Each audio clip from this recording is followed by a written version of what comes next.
महाराज की जय। जयकारा शेरा वाले का बोल साचे दरबार की जय। व्यास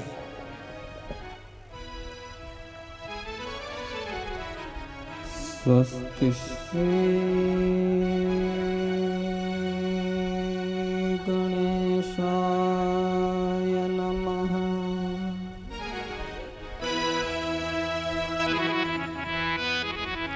गुरुर्ब्रह्मा गुरुर्विष्णु गुरुर्देवो महेश्वरः। गुरुर्साक्षात् परं ब्रह्म तस्मै श्री गुरुवे नमः।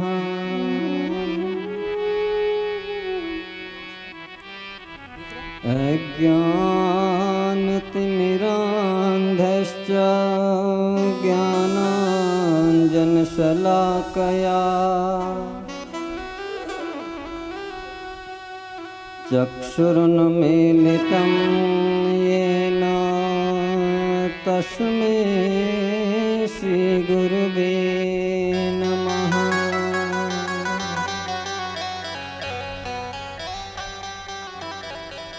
वरहापीडं नटवरवपुः कर्णयो कर्णिकारम्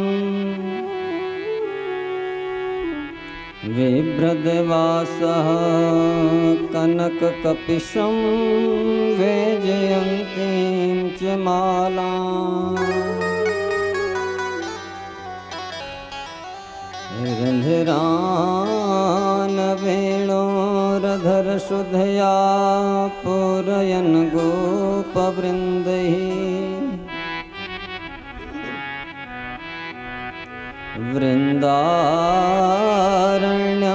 स्वपदरमणं प्राविशद्गीतकीर्तिः।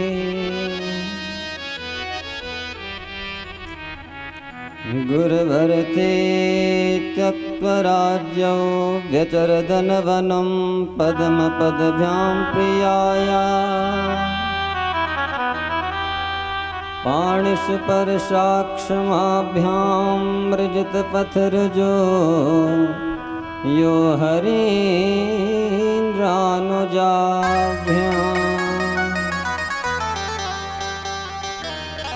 वैरूप्यां सुरपणख्या प्रियविरहर्षा रोपितभ्रूर्विजिम्बः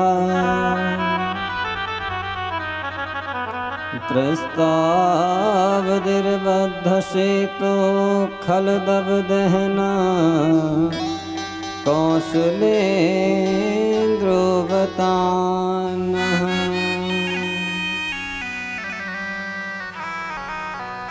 अतुलितबलधामं हेमशैलावदेहम् धनुजवनकृशानं ज्ञानिनामग्रगण्यम् सकलगुणनिधानं वानराणामधीशं रघुपतिप्रियभक्तं वातजातं नमामि।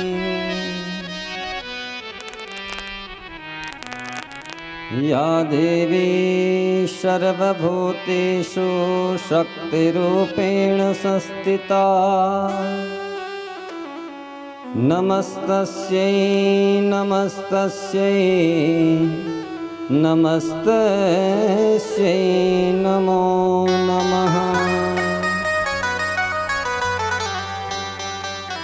नमः श्रीबद्रीनाथाय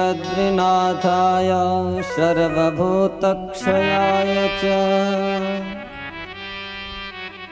स्वामी श्रीमाधवानन्दः गुरुणा गुरुवे नमः।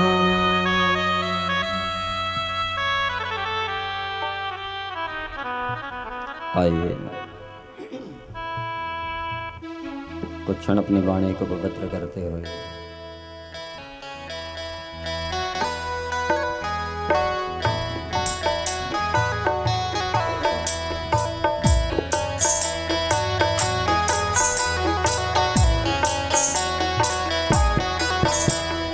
नव दुर्गा माँ नव दुर्गा माँ प्रणमामि नव दुर्गा माँ नव दुर्गा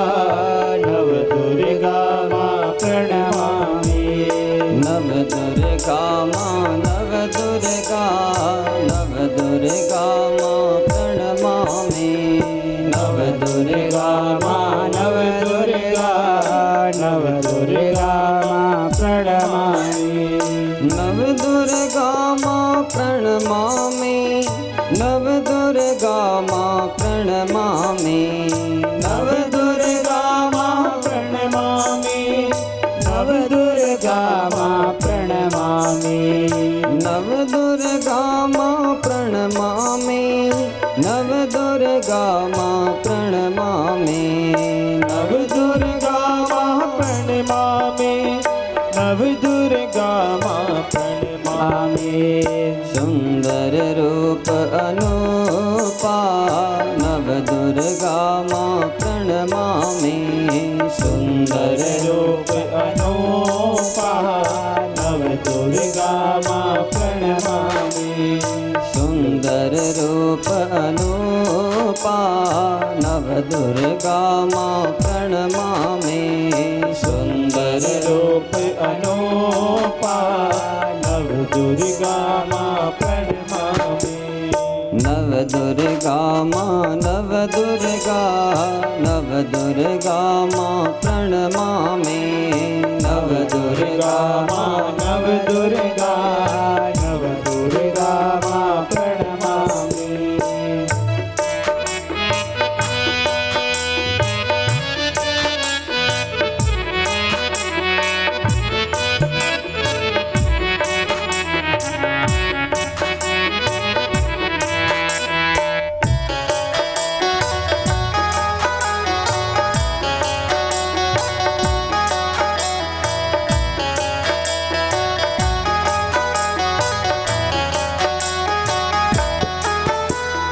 शैलपुत्री ब्रह्मचारिणी नव दुर्गा माँ प्रणमामि शैलपुत्री ब्रह्मचारिणी नव दुर्गा माँ प्रणमामि शैलपुत्री ब्रह्मचारिणी नव दुर्गा माँ प्रणमामि शैलपुत्री ब्रह्मचारिणी नव दुर्गा माँ प्रणमामि चंद्रे घंटा कुष्मांडा नव दुर्गा माँ प्रणमामि चंद्रे घंटा कुष्मांडा नव दुर्गा माँ प्रणमामि चंद्रे घंटा कुष्मांडा नव दुर्गा माँ प्रणमामि चंद्रे घंटा कुष्मांडा नव दुर्गा माँ प्रणमामि नव दुर्गा माँ नव दुर्गा माँ प्रणमामि नव दुर्गा माँ नव दुर्गा माँ प्रणमामि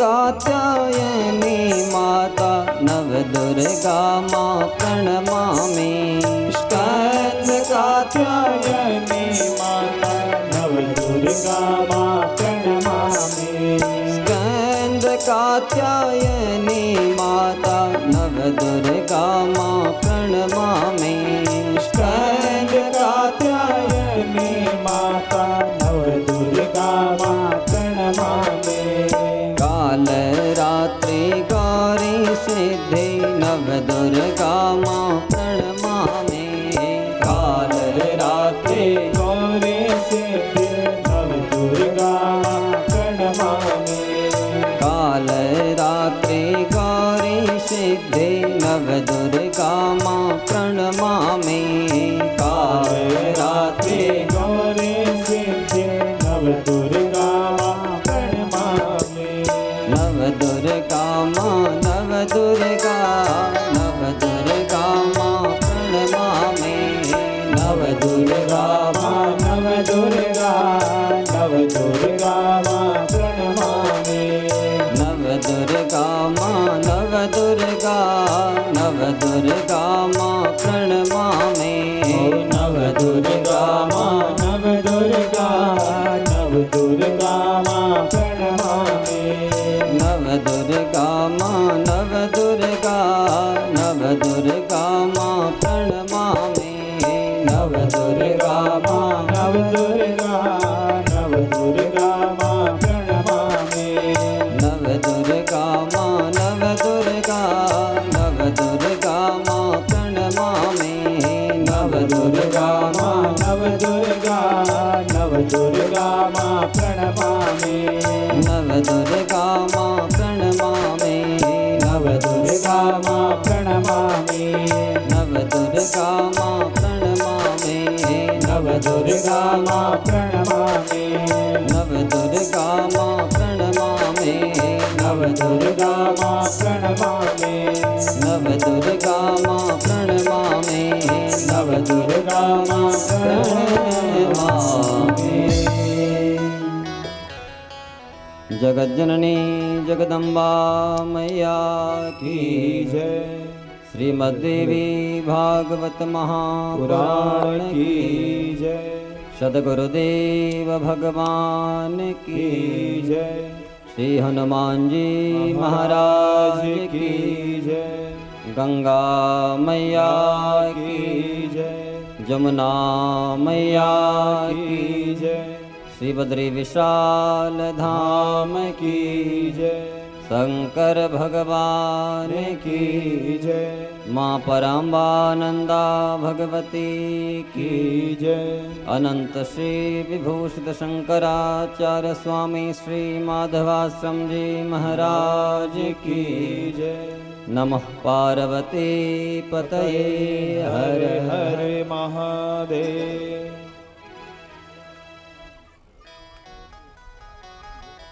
परम मंगलमय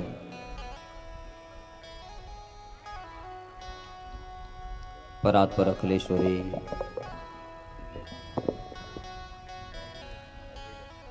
माँ पराम्बा भगवती का वांगमय स्वरूप श्रीमद् देवी भागवत महापुराण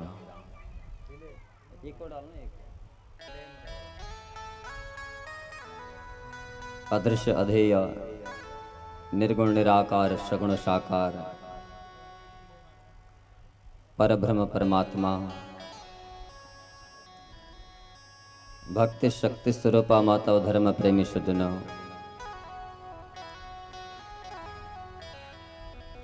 आप सबके हृदय में विराजमान उस परब्रह्म परमात्मा को नमन करते हुए देवभूमि लोक कला उद्गम चैरिटेबल ट्रस्ट के तत्वाधान में आयोजित और विद्वत आचार्यजनों की पावन सन्निधि में साईं शक्ति मैदान ऐरोली के इस दिव्य प्रांगण में विगत दिनों से चल रही है श्रीमद् देवी भागवत की कथा और चलते चलते आज हम विराम की ओर बढ़ रहे हैं और विराम दिवस की पावन वेला पर व्यासपीठ से आप सबका हार्दिक अभिनंदन है, क्योंकि भगवत जो कथा होती है उसका कभी समापन हो ही नहीं सकता। हाँ, ऐसे किसी के अंदर सामर्थ्य ही नहीं है जो इस कथा का समापन कर सके, और ऐसे किसी के अंदर ये सामर्थ्य भी नहीं है जो इसका गुणगान कर सके। लेकिन फिर भी अपने आदर्शों के, गुरुजनों की पावन प्रेरणा, कृपा के फलस्वरूप जितना हो सका हमने यहाँ गाने का प्रयास किया है। अन्यथा हम कोई ज्ञानी नहीं है, कोई ध्यानी नहीं है।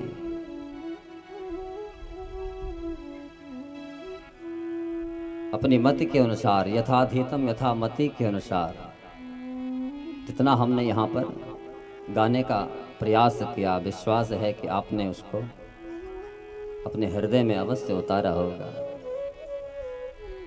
और आज हम विराम की ओर बढ़ रहे हैं।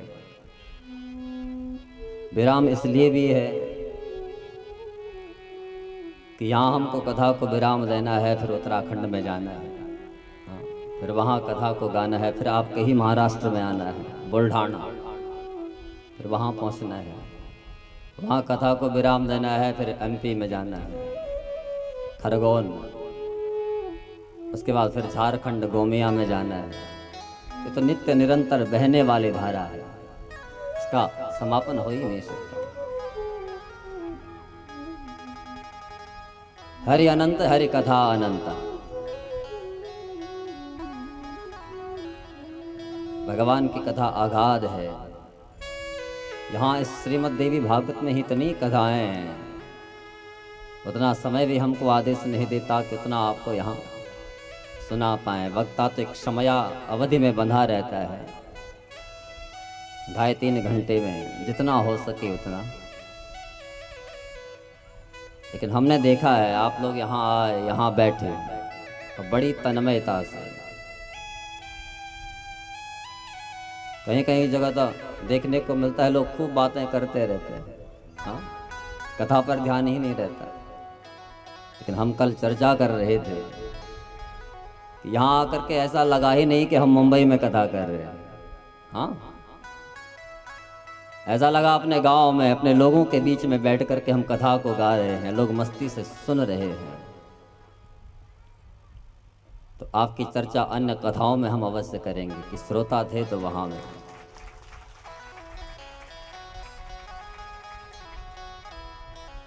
सच्चा श्रोता जब भगवान के दरबार में बैठता है, कथा में बैठता है, तो इसी भाव को लेकर के आता है कि मुझे जो समय मिला है आज, उसकी कृपा से मुझे इसका सदुपयोग करना है। क्योंकि जो समय आज मिला है वो कल मिलने वाला नहीं है। आज यहाँ कथा सुना रहे हैं, कल यहाँ पर हाँ कथा नहीं होगी। इसलिए यहाँ तो पल पल बड़ा कीमती है। इसलिए उस माँ से भाव रखना। हम विश्वास से जाते हैं अब की बार तो 7 दिनों में इस कथा को विराम दिया, अगली बार हाँ देवान जी कह रहे थे 9 दिन का करेंगे। इसलिए हे मेरी मैया अब तो हम तुम्हारे बन गए, तुम हमारे बन गए और हम तुम्हारे बन गए। अब वो माँ हमारा पीछा नहीं छोड़ेगी, हम हाँ तुम्हारा पीछा नहीं छोड़ेंगे। हम का मतलब मैं माँ के लिए कह रहा हूँ, माँ हमारा पीछा नहीं छोड़ेगी और हम सब माँ का पीछा नहीं छोड़ेंगे। इसलिए हे माँ अब तो हम तुम्हारे बन गए, तुम हमारे बन गए और हम तुम्हारे बन गए। कि जब दिल था दुनिया का मेरा, दुश्मन हजारों बन गए। जब दिल दिया है मैंने तुमको, हर दिल के प्यारे बन गए। संसार में इस जीव के हजारों दुश्मन रहते हैं, लेकिन जिसका माँ से भाव रहता है, उस प्रभु से भाव रहता है, उस प्रभु का बन जाता है, जिसको दीन दुनिया से कुछ लेना देना नहीं, जो केवल अपने प्रभु की मस्ती में मग्न है। संसार का जीव उसका क्या करेगा, हाँ? उसका संसार के जीवों से न कोई बैर है, किसी के साथ कोई किसी प्रकार कटु वाक्य का वो प्रयोग नहीं करता। तो दुनिया भी सोचती है कि बड़ा भक्त आदमी है, हाँ, बड़े प्रेम से रहता है, अपनी मस्ती में रहता है, उसके साथ कौन शत्रुता करेगा। इसलिए मन में उस माँ को बैठा करके रखो। आज कथा का हम विस्तार नहीं दे रहे हैं, आज तो केवल व्यवहार की चर्चा होगी।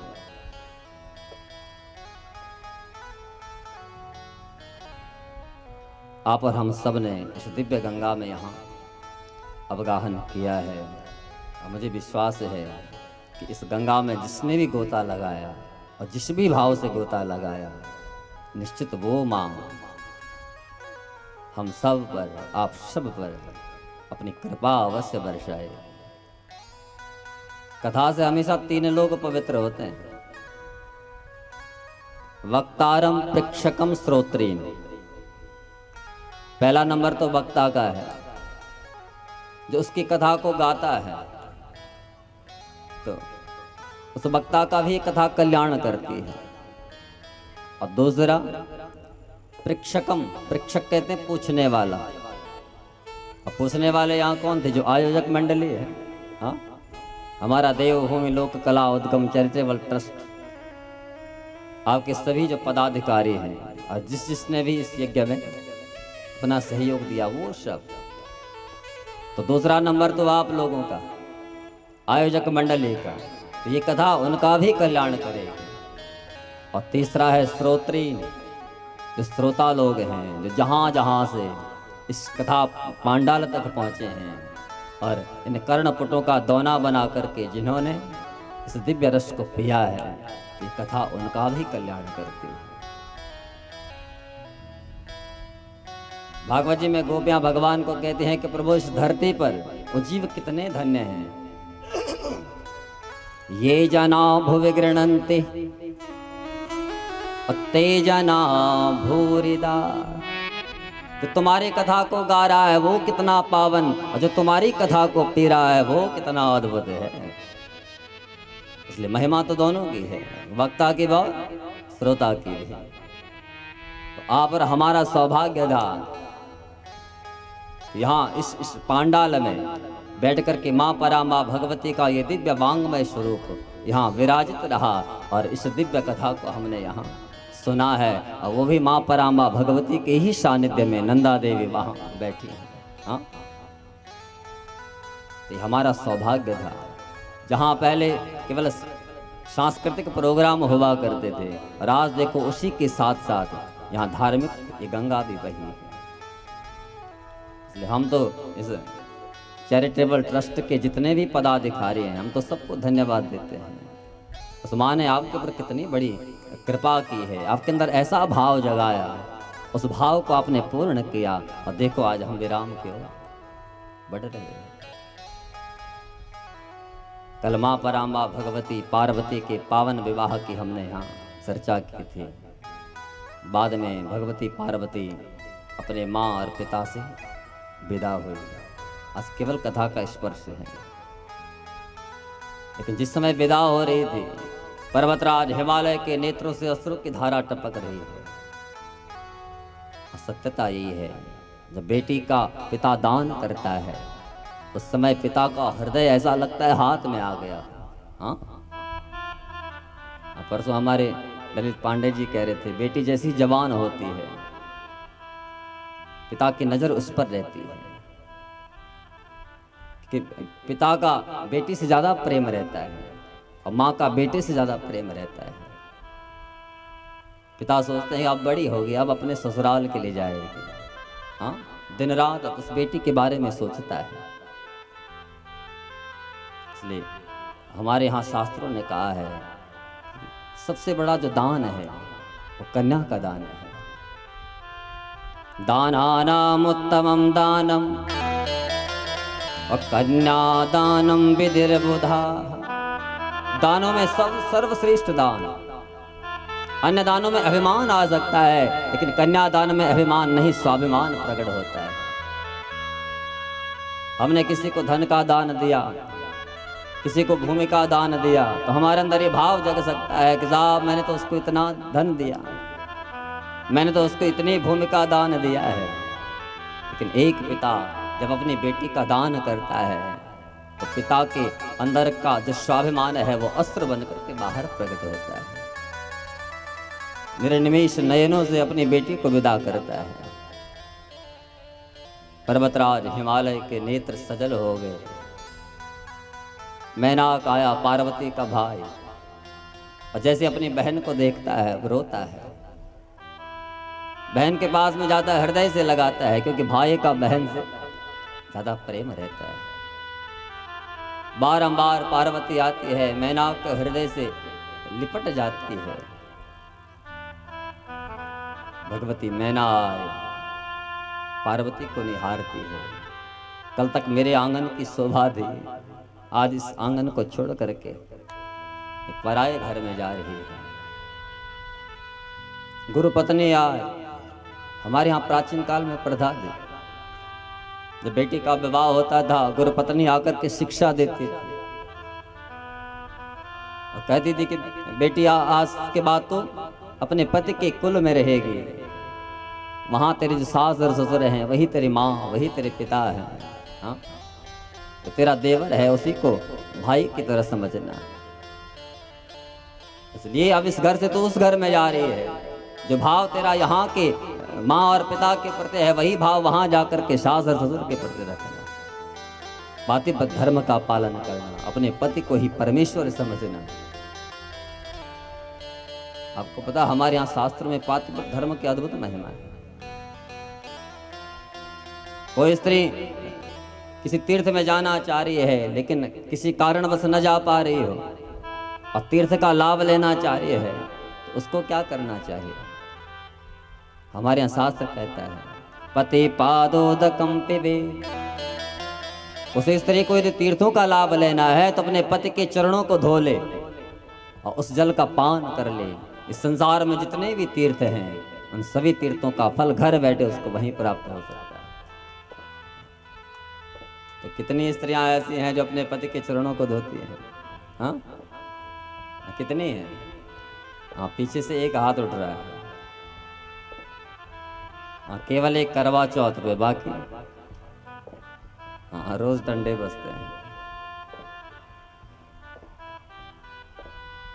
तो गुरु पत्नी ने आकर के ये पातिव्रत धर्म का उपदेश दिया है। पर्वतराज हिमालय भगवान शंकर के पास में आए। भगवान शंकर से कहा कि प्रभु मेरी जो बेटी है ना, केवल बेटी नहीं है, नाथ उमा कह प्राण प्रिय। पर्वतराज हिमालय कहते हैं ये मेरा प्राण है और आज ऐसा लग रहा है कि मेरा प्राण ही मुझसे दूर जा रहा है। इसलिए प्रभु कदाचित इस पार्वती से कुछ गलती हो जाए, आप इसको मत डांटना। हाँ, आप मुझे डांट लेना लेकिन मेरी इस पार्वती को कभी कुछ मत कहना। उस दृश्य को देख करके भोले बाबा के नेत्र सजल हो गए। भोले बाबा के नेत्रों से अश्रु की धारा टपकने लगी। जैसे तैसे पार्वती को विदा किया। कैलाश में आकर के पार्वती भगवान शंकर के साथ में रहने लगी। कालांतर में भगवान शंकर के तेजस से कार्तिकेय का जन्म है और तारकासुर का संहार है। फिर उसके बाद वहाँ गणेश जी की उत्पत्ति भगवती के शरीर के मल से, शरीर के मैल से। भगवान शंकर के द्वारा गणेश जी का सिर का कटना, हाथी का सिर उनसे जोड़ना, ये बृहद चर्चा है, उतना समय आदेश नहीं देता।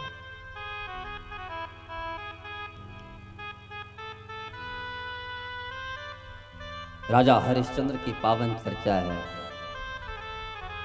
हरिश्चंद्र ने सत्य के पथ पर चल करके न जाने कितनी कठिनाइयों को सहा। हाँ, पत्नी को बेच दिया, बेटे को बेच दिया, लेकिन सत्य को नहीं छोड़ा। क्योंकि जानते हैं धर्म का जो मूल स्तंभ है वो सत्य है। हमने परसों चर्चा की थी।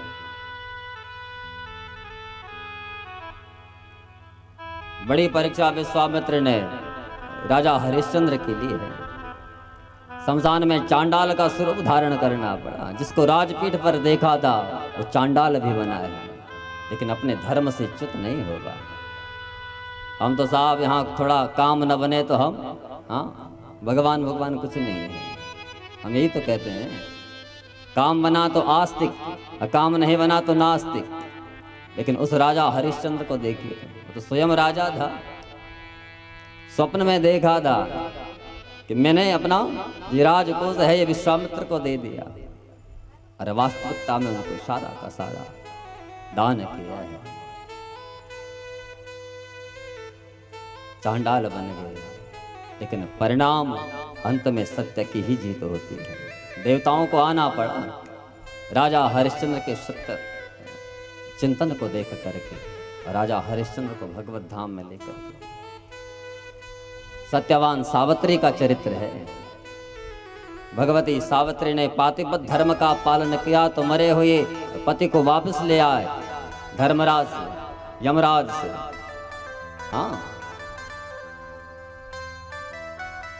सत्यवान की अल्पाय जंगल में लकड़ी काट रहा था, नीचे वो सावित्री बैठी हुई है। और जैसे शरीर से प्राण निकले, यमराज आए और लेकर के चले गए, और सावित्री ने पकड़ लिया पीछे से। यमराज ने देखा ये कहाँ आ रही है, कहा कि बेटी इसका समय पूरा हो चुका है। लेकिन सावित्री कहती है कि तो मेरे पति हैं, आप इनको लेकर के जा रहे हो तो मुझे भी ले चलो।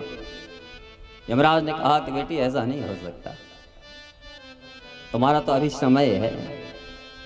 लेकिन सावित्री ने कहा कि बिना पति के मैं जाने वाले नहीं। यमराज ने कहा तुम कुछ वर मांग लो।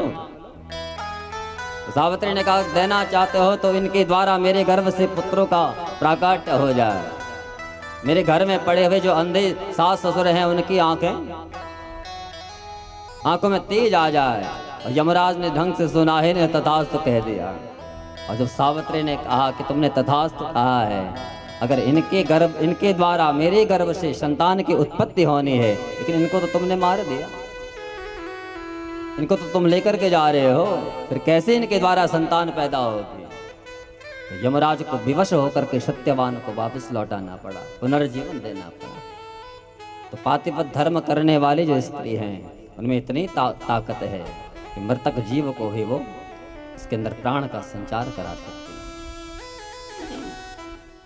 है। गायत्री की दिव्य महिमा है। गायत्री का जिसका गान किया जाए, लेकिन बाहर नहीं, अंदर। हाँ, हमारे यहाँ गायत्री को बिल्कुल गुप्त मंत्र माना है, और इतना गुप्त माना है कि इन होंठों को भी पता नहीं लगना चाहिए कि हम गायत्री मंत्र पढ़ रहे हैं। लेकिन विडंबना है, आज लोग खूब गायत्री मंत्र बाहर उसका उच्चारण करते हैं, लेकिन जबकि गुप्त मंत्र है। हमारे यहाँ 3 चीजों को बड़ा गुप्त माना है, मंत्र, माला और मूर्ति। गुरुदेव के द्वारा प्रदत्त जो मंत्र है वो एकदम गुप्त, उसका बाहर बखान ही नहीं करना चाहिए। इसलिए आपने देखा होगा जब यज्ञोपवीत संस्कार होता है, गुरुदेव कानों में मंत्र देते हैं, अथवा जब कोई दीक्षा लेता है उस समय गुरुदेव कानों में मंत्र देते हैं, तो सांसों के द्वारा कानों में उस मंत्र को पहुंचाया जाता है ताकि कोई न सुने। हमारी सनातन संस्कृति है, सनातन धर्म में ये परंपरा है कि सांसों के द्वारा गुरुदेव शिष्य के कानों में उस मंत्र को फूंकते हैं, वो हृदय में आता है, और हृदय में आकर के उस मंत्र का अंदर ही अंदर वो शिष्य नित्य गान करता है। दूसरा माला, जिस माला में उस मंत्र का जाप किया जाता है वो माला भी गुप्त, उसको भी बाहर दिखाना नहीं चाहिए। इसलिए ब्राह्मणों के हाथों में आपने देखा होगा झोली रहती है, हाँ, उस झोली के अंदर उस माला को रखा जाता है और तब उसका जाप किया जाता है। और तीसरा है मूर्ति, जो हमारा इष्ट है, इसको हमने यहाँ बैठा रखा है, वो भी एकदम गुप्त, इसका भी ज्यादा बखान नहीं करना है। जितना बखान करते रहोगे उतना उनकी शक्ति क्षीण होती रहती है। उनका दर्शन कीजिए, लेकिन बखान नहीं। संध्योपासना की चर्चा है, यहाँ बड़ी दिव्य चर्चा है, सुरत समाधि की चर्चा है। दो ऐसे, एक राजा था और एक बनिया था। लेकिन राजा तो पराजित हो गया, विदर्भियों ने इसका राज छीन लिया, तो घर बार त्याग करके जंगल में गया। बनिए के यहाँ चोरी हो गई, चोर सारा धन चुरा करके ले गया। परिवार वालों ने देखा इसके पास अब कुछ नहीं है, तो उसको भी घर से निकाल दिया। दोनों जंगल में मेधा नाम के एक ऋषि हैं, मेधातिथि, उनके साथ वहाँ जब मिलन हुआ, उन्होंने भगवती की दीक्षा दी और कहा कि माँ का चिंतन करो, वो तो अन्नपूर्णा है, सबका भंडार भरने वाली है, तुम पर कृपा करेगी। और दोनों जंगल में बैठे, मिट्टी की मूर्ति बनाई, उस मूर्ति में माँ का दर्शन करना चाह रहे हैं। इसलिए गुरुदेव ने जो मंत्र दिया, उस मंत्र का खूब अंदर ही अंदर गान किया। और एक दिन भगवती ने ज्योति रूप में दर्शन दिया और हल्की झांकी जब देखी, तुरंत अदृश्य हो गए। दोनों छटपटाए, ये क्या हो गया। गुरुदेव के पास में आए, गुरुदेव ने कहा क्या माँ का दर्शन हुआ कि नहीं। दोनों कहते हैं कि गुरुदेव दर्शन तो नहीं हुआ, लेकिन एक ज्योति रूप में एक पुंज हमको दिखाई पड़ा। वो क्या था। गुरुदेव ने कहा वही तो चमत्कार है, माँ ने साकार स्वरूप नहीं दिखाया, लेकिन ज्योति रूप में तुम्हें दर्शन दिया है, इसका मतलब तुम पर कृपा होने वाली है, क्योंकि माँ का स्वरूप है ज्योति। या देवी सर्वभूतेषु, या देवी सर्वभूतेषु ज्योतिरूपेण संस्थिता, नमस्तस्यै नमस्तस्यै नमस्तस्यै नमो नमः। माँ ने जब ज्योति रूप में दर्शन दिया, गुरुदेव ने कहा कि आप कृपा होने वाली है, भजन को और बढ़ाओ। फिर जंगल में आए, भजन की पराकाष्ठा ऐसी बढ़ी कि एक दिन उसी मिट्टी की मूर्ति का भेदन करती हुई साक्षात भगवती सामने प्रकट हो गई। दोनों से कहा तुम्हें क्या चाहिए। राजा ने कहा कि महाराज मेरा जो राज्य विदर्भियों ने हर लिया है, मुझे वो वापस चाहिए। माँ ने तथास्तु कहा। उस बनिए ने से कहा कि तुम्हें क्या चाहिए। उसने कहा कि माँ मुझे धन नहीं चाहिए। अरे जिस परिवार के लिए पागल था, दिन रात मेहनत किया, हाँ, और अंत में जब मेरे पास कुछ नहीं रहा, उन्होंने मुझे घर से ही निकाल दिया। इसका मतलब दुनिया स्वार्थी है, अपने स्वार्थ के लिए जीती है। कहा कि माँ मुझे उस दुनिया में जाना ही नहीं है, अगर देना चाहती है तो अपनी भक्ति दे दे। तो माँ ने अपनी पराभक्ति इसको समर्पित की और माँ का चिंतन करते करते भगवत धाम में चला गए। तो यहाँ बड़ी अद्भुत चर्चा है। अंत में गायत्री की महिमा को सुना करके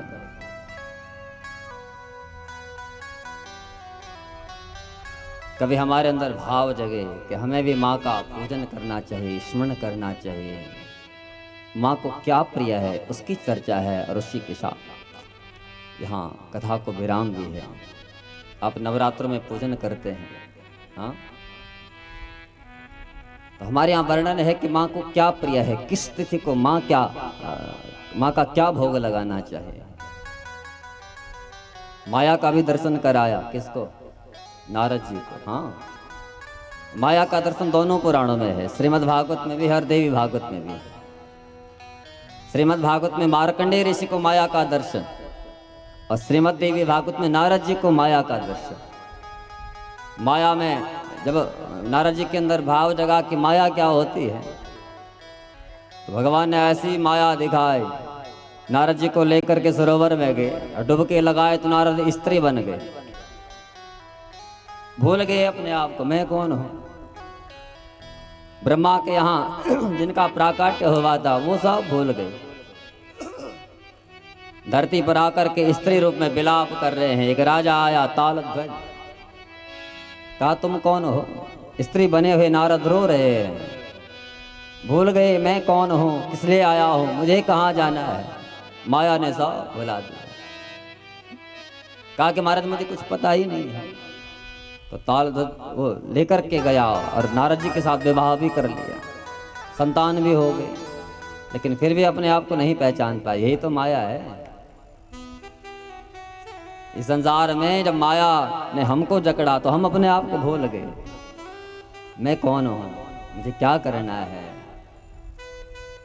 माया का अर्थ है माँ मन नहीं या मन जो है ही नहीं, उसका नाम माया है। नारद वहां स्त्री थे नहीं, लेकिन माया ने स्त्री बना दिया, स्त्री रूप में उनको दिखा दिया। कालांतर में संतानें भी हो गई और एक दिन भगवान आए, उस माया को अपने में जब लीन करना चाहा तो नारद जी को पुनः वहीं लेकर के उसी सरोवर में और फिर डुबकी लगाए। और डुबकी लगा करके जब बाहर आए तो नारद स्त्री का रूप त्याग दिया और अपने वास्तविक स्वरूप में आए। और अब पत्नी के वियोग में वो राजा भटकने लगा। उसने देखा कि यहाँ मेरी पत्नी इस सरोवर में डुबकी लगाने के लिए गई थी, लेकिन बाहर नहीं आए। वो स्त्री तो थी नहीं, वो तो नारद थे। हाँ, नारद अपने वास्तविक स्वरूप में आ गए। तब भगवान ने नारद को कहा कि माया देखी? बोला हाँ प्रभु, बहुत देखी। माया ने जाने इस संसार में मुझे कहाँ कहाँ भटका दिया था। जो नारद भगवान का मन वो संसार में स्त्री बन करके विलाप कर रहा है, संसार के लिए रो रहा है, यही तो माया है। यहाँ नारद जी को माया भी दिखाई। आगे यहाँ वर्णन है कि जब हम माँ का पूजन करते हैं, प्रतिपदा तिथि को माँ को घी का भोग लगाना चाहिए। बोले इससे क्या होगा? तो यहाँ श्रीमद् देवी भागवत में लिखा है कि प्रतिपतिथि माँ साध्य, प्रतिपतिथि माँ साध्य आजेन च पूजये। प्रतिपदा के दिन भगवती को यदि घी का भोग लगाया जाए तो हमारे अंदर बैठे हुए जो रोग हैं, रोग नष्ट हो जाते हैं। उन रोगों से हमें मुक्ति मिलती है। द्वितीयायाम शर्करा, द्वितीयायाम च शर्करा पूजये जगदम्बिका। द्वितीया के दिन भगवती को शर्करा का भोग लगाना चाहिए, शक्कर। उससे हमें दीर्घायु की प्राप्ति होती है। तृतीया दिवसे देवे दुग्धम पूजन कर्मणि। तृतीया के दिन भगवती को दूध का भोग लगाना चाहिए, इसलिए इससे हमारे जीवन के दुखों का निवारण हो जाता है। यहाँ सूर्य महाराज सोनकादशी को सुना रहे हैं कि चतुर्ध्याम पूजने पूपा देया देवी विजाय च अनोपा एव दातव्य न विघ्नेरभिभूयते। चतुर्थी के दिन पुवे समझते हो? हाँ हाँ, उन मीठे पुवों से चतुर्थी के दिन माँ का यदि भोग लगाया जाए तो यहाँ लिखा है कि जीव के जीवन के जितने भी विघ्न हैं माँ उन विघ्नों का हरण कर लेती है। पंचम्याम कदली जातम फलम देवेच निवेदये। पंचमी के दिन भगवती को जब केले का भोग लगाया जाए तो जो मंदबुद्धि बालक होता है उसके अंदर बुद्धि का संचार होता है। इसलिए बुद्धि को बढ़ाना चाहते हो तो नियम बनाओ, पंचमी के दिन रोज माँ को केले का भोग लगाओ। ये मैं नहीं कह रहा हूँ, श्रीमद् देवी भागवत कह रही है। और षष्टम्याम च तिथो मधु प्रोक्तन पूजकम। षष्ठी के दिन भगवती को मधु शहद का भोग लगाना है। बोले इससे हमारे अंदर कांतिमा जगती है, हमारा जो सौंदर्य है वो निखरने लगता है। और सप्तम्याम गुण नैवेद्यम देवे दत्वा विजाय च। सप्तमी के दिन भगवती को गुड़ का भोग लगाना चाहिए। इससे जीवन के जो शोक संताप हैं उनसे हमें मुक्ति मिलती है। यहाँ वर्णन है कि अष्टमी को भगवती को नारियल का भोग लगाना चाहिए, जो कच्चा नारियल जटा वाला। बोले उससे क्या होगा? बोले उससे तापहीन व्यक्ति, हाँ, उसके अंदर बल पराक्रम आता है। नवमी के दिन भगवती को वस्त्रों का दान करना चाहिए। उससे इहलोक और परलोक दोनों लोकों में कभी हमको कष्ट नहीं होगा। इहलोक और परलोक दोनों का सुधर जाता है। दशमी के दिन भगवती को काले तिल चढ़ाने चाहिए। उससे यम का जो दंड है वो कभी हमको स्पर्श नहीं कर सकता। हाँ, इसका मतलब मृत्यु के भय से हम मुक्त हो जाएंगे। एकादशी को भगवती को दही का भोग लगाना चाहिए, उससे भगवती का सानिध्य हमको मिलता है। द्वादशी को भगवती को चूरा समझते हो? हाँ, तो भगवती को द्वादशी के दिन उसका भोग लगा करके भगवती की सामीप्यता हमको मिलती है। त्रयोदशी को भगवती को काले चने, जिनका आपने देखा होगा, हम अधिकतर जब अष्टमी नवमी आती है भगवती को हम चढ़ाते हैं। तो पहले त्रयोदशी को जो उसका भोग लगाता है, तो जिसके जीवन में संतान का अभाव है, ये उपाय उसको ज़्यादा करना चाहिए। उससे जीवन में संतान का सुख मिलता है। चतुर्दशी के दिन यहाँ सत्तू का भोग लगाने की बात श्रीमद् देवी भागवत में कही है। इससे शंकर और शिव इन दोनों की कृपा हम पर बरसती है।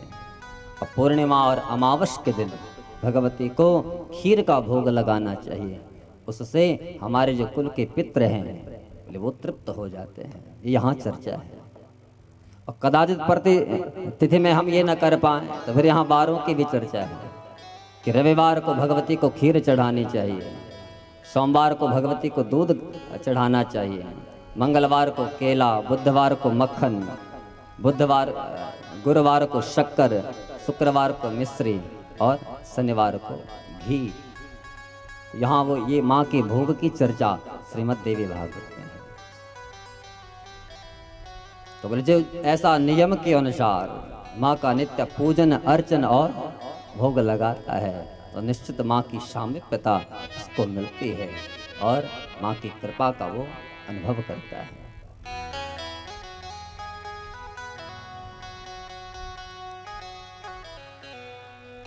पुराण की दिव्य महिमा को गा करके श्रीमद् देवी भागवत कथा को विराम है, लेकिन विराम देने से पूर्व हम पहले तो धन्यवाद करना चाहेंगे अपने ट्रस्ट का, जिन्होंने हमें यहाँ पर आने का ये अवसर दिया।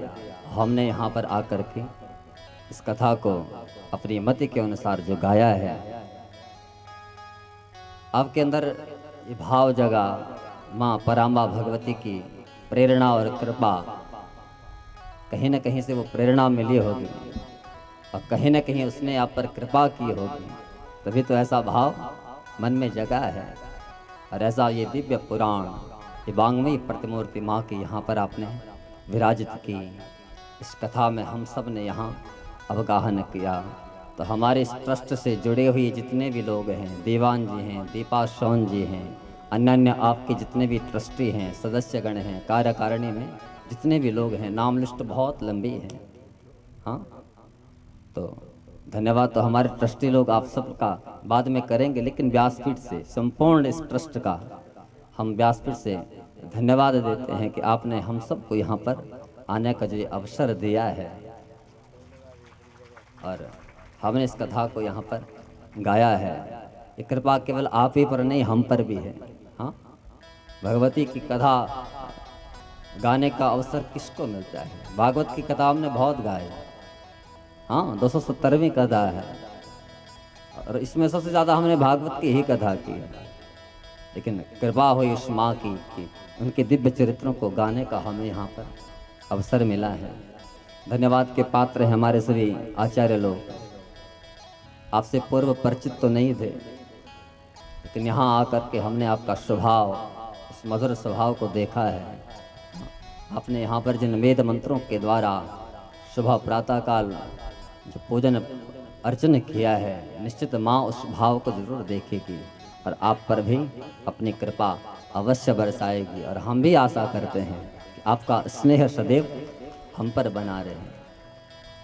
धन्यवाद के पात्र हैं हमारे जो संगीत मंडली हैं, हमारे रतुड़ी जी हैं, भुवनेश भट्ट जी हैं, अशोक रयाल जी हैं, हमारे विजेंद्र चमोली जी हैं। हाँ, और अशोक रयाल जी जो तबले पर हैं, कि आपको पता किसके बेटे हैं? हमारे उत्तराखंड के एक बहुत अच्छे कलाकार हर्षपति रयाल जी, हाँ, उनके बेटे हैं। नरेंद्र सिंह नेगी जी के जितने भी गाने हैं उनमें जिन्होंने अभिनय किया है वो हर्षपति रयाल जी उनके बेटे हैं। तो आप और हमारा तो नित्य संग है, लेकिन माँ सरस्वती की बड़ी कृपा आपके ऊपर है, और सरस्वती के साथ साथ लक्ष्मी की भी कृपा है। हाँ, सरस्वती और लक्ष्मी जब कि एक साथ नहीं रहते, लेकिन आप पर बड़ी कृपा है। लक्ष्मी भी बरस रही है और सरस्वती की कृपा कंठ में आपकी वो बैठी हुई है। धन्यवाद के पात्र हमारे कैमरामैन अरविंद जी, हमारी प्रत्येक कथाओं को आप चैनलों पर हमारे चलाते हैं और एक याद को आपने बना कर के रखा है। अन्यथा यहाँ कथा की और सब भूल के, लेकिन आपने कैमरे में उसको कैद किया है और 3 चैनलों पर उसको चलाया है। हमारे देवभूमि लोक कला उद्गम चैरिटेबल ट्रस्ट यूट्यूब चैनल है, उस पर भी आप इस कथा को देख सकते हैं। हमारा आचार्य विपिन कृष्ण नाम से चैनल है, उस पर भी इस कथा को आप देख सकते हैं। और केदार टीवी, इन 3 चैनलों पर इस कथा का लाइव प्रसारण आपने देखा और आगे भी देखते रहेंगे। धन्यवाद के पात्र हैं हमारे भंडार में, क्या नाम था? हाँ, हरीश जी। हाँ, बड़ा सुंदर भोजन। भंडार गृह की जो सेवा है वही तो सबसे बड़ी सेवा है। यहाँ हरीश जी ने वो सेवा दी है और वहाँ हमारे पांडे जी ने वो सेवा दी है। हाँ, जैसे माँ भोजन बनाती है अपने बच्चों को पवाती है, ऐसा स्वाद आपके हाथ में, जबकि हमसे तो आप बड़े हैं, लेकिन बड़े ही भाव से आपने जो सेवा की है, निश्चित माँ सेवा का लाभ आपको अवश्य देगी। आपके बच्चे दिन दोगुनी रात चौगुनी खूब उन्नति करें। धन्यवाद के पात्र हमारे साउंड मास्टर, क्या नाम है उनका? हाँ, साउंड वाले भाई, नाम तो हमें नहीं पता, लेकिन आपने जो ये सेवा यहाँ पर दी है, देखो अगर ये साउंड नहीं होता तो हमारी वाणी तो हम तक ही रहते हैं, आप तक तो पहुँचती ही नहीं। हाँ, इसलिए आपने जो साउंड की सेवा दी है इसका फल आपको निश्चित, क्योंकि भगवती के दरबार में वो सेवा है। धन्यवाद के पात्र हमारे अन्य जो बाहर से लोग आए, हमारे आचार्य जी सामने बैठे हैं, नाम तो मुझे नहीं पता, हमारे डिमरी जी हैं जिनको मैं जानता हूँ, और अन्य जो भी लोग यहाँ बाहर से आए इस यज्ञ में आपने अपनी सेवा दी। हमारे सुनील जी जोशी जी, हाँ, जो भी लोग बाहर से आए हैं और इस यज्ञ में आपने अपनी सेवा दी है, ये बहुत बड़ा यज्ञ है, छोटी मोटी बात नहीं है।